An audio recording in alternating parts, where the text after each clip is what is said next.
নমস্কার, অ্যাস্ট্রোলজার জাহ্নবী চ্যানেলে সকলকে স্বাগত। আজকের বিষয়বস্তু, নরগণের সঙ্গে রাক্ষসগণ কি আদৌ বিয়ে হয়, আর হলে কি তারা সুখকর হয়, সেটা নিয়ে বিস্তারিত আলোচনা করবো। আর প্রত্যেককে বলবো, যদি আমার অনুষ্ঠানটি আপনাদের ভালো লেগে থাকে অবশ্যই লাইক করবেন, শেয়ার করবেন, সাবস্ক্রাইব করবেন আর বেল বাটনটা প্রেস করে দিতে ভুলবেন না, যাতে আগামী দিনে নিত্য নতুন এপিসোডগুলো আপনাদের কাছে পৌঁছে যেতে পারে। চলে যাই মূল বিষয়বস্তুতে। আমরা অনেকেই বিবাহের সময় জটক বিচার করি, ছক নির্ণয় করি, কিন্তু সচরাচর যারা অ্যাস্ট্রোলজার জানে বা অ্যাস্ট্রোলজি জানে না, তারা প্রত্যেকেই একটা সচরাচর বিষয় নিয়ে আলোচনা করে। কি করে? মেয়ে রাক্ষসগণ কি, ছেলে কি রাক্ষসগণ, না ছেলে রাক্ষসগণ, মেয়ে রাক্ষসগণ কে? এ বাবা, মেয়ে তো রাক্ষসগণ, ছেলে তো নরগণ, বিয়ে হবে না তো কিভাবে বিয়ে দেবো?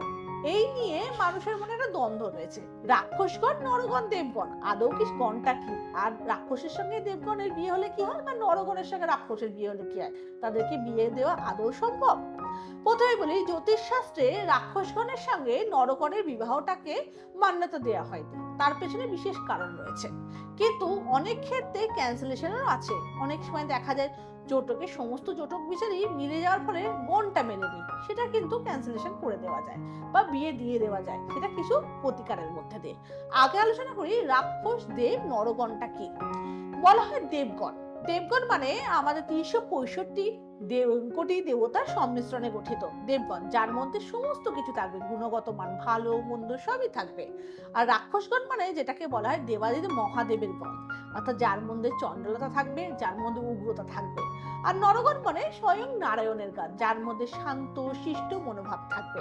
তো ন্যাচারালি বলা হয় গণে গণে শুভ বিবাহ হওয়া ভালো। নরগণের সঙ্গে নরগণ বিবাহ হওয়া ভালো, রাক্ষসের সঙ্গে রাক্ষসের বিবাহ হওয়া ভালো, এবং দেবের সঙ্গে দেবের বিবাহ ভালো। কিন্তু রাক্ষস নরতে বিয়ের ক্ষেত্রে বাধ্যবাধকতা আছে। কেন? যেখানে বলা হয় রাক্ষসগণ মহাদেবের গণ, আর যেখানে বলা হয় নরগণ নারায়ণের গণ। তো এই ক্ষেত্রে বাধ্যবাধকতা কি? রাক্ষসগণের অধিপতি হচ্ছে চণ্ডাল উগ্র, আর নরগণের অধিপতি হচ্ছে ঠান্ডা।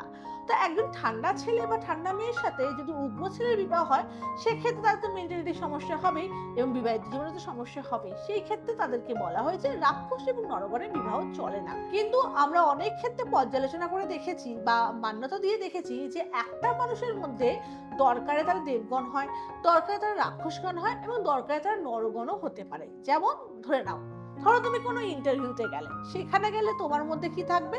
তোমার মধ্যে একটু সততা থাকবে, নির্মমতা থাকবে, তোমার মধ্যে কি থাকবে? স্ট্রংনেস থাকবে। তুমি যখনই কোনো প্রশ্নের উত্তর দেবে, তোমার মধ্যে কনফিডেন্স থাকবে, সেটা দেবগণের প্রতীক। যখন তুমি কারোর সঙ্গে ঝগড়া হয়েছে, তখন কিন্তু উগ্র রেগে যাও, তখন নানানভাবে চণ্ডাল হয়ে যায়, তখন তোমার মধ্যে কিন্তু রাক্ষসগণের প্রতীক দেখতে পাওয়া যায়। আর যখন তোমার মধ্যে বাড়িতে মায়ের সাথে কথা বলো, বাচ্চাদের সাথে কথা বলো, তোমার মধ্যে নম্রতা দেখা যায়, তার মানে তুমি নরগণের প্রতীক হয়ে যাও। তাহলে একটা মানুষের মধ্যে গণ যাই হোক, তিনটে গণের কিন্তু সংমিশ্রণ থাকে। তাহলে আমরা চাইলে অনেক সময় দেখা যায় কোনো ছেলে আর কোনো মেয়ে পরস্পরকে ভালোবাসলো, কেউ রাক্ষসগণ আর কেউ নরগণ হলে যদি বিবাহের ক্ষেত্রে বাধ্যবাধকতা থাকে, সেই ক্ষেত্রে গণ কনভার্ট করা যায়।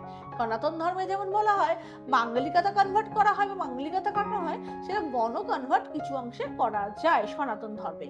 কিন্তু একটা মানুষ যদি চায় তার মেন্টালিটির উপর অনেক বাধ্যবাধকতা এনে তারা তাদেরকে কন্ট্রোল করতে পারে।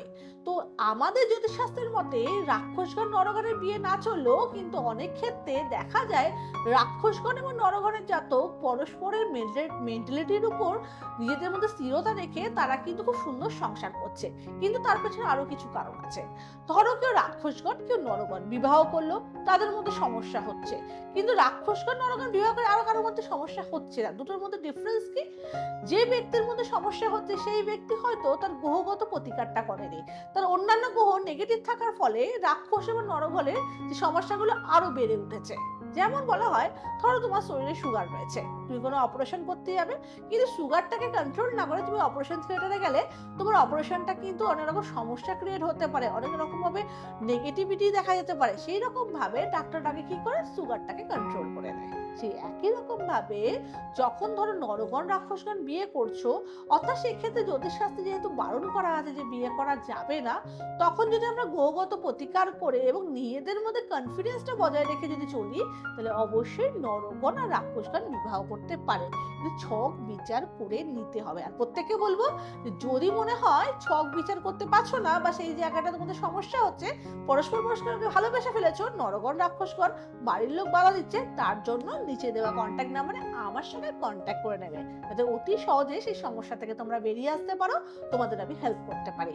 আর আমি প্রত্যেককে বলবো, নরগণ রাক্ষসগণ জ্যোতিষশাস্ত্রের মতে বিবাহ না চললেও যদি কেউ কাউকে ভালোবাসো, সেই জায়গাটা রেকটিফাই করে, প্রতিকার করে এবং গ্রহগত স্ট্রংনেস বাড়িয়ে তাহলে কিন্তু বিবাহ করা সম্ভব হতে পারে এবং অনেকের জীবনে সুখকর হয়ে যায়। প্রত্যেককে বলবো, আশা করছি সকলে ভালো থাকবেন এবং গরমে সুস্থ থাকবেন, ভালো থাকবেন, আর আমার অনুষ্ঠানটি নিয়মিত ফলো করবেন।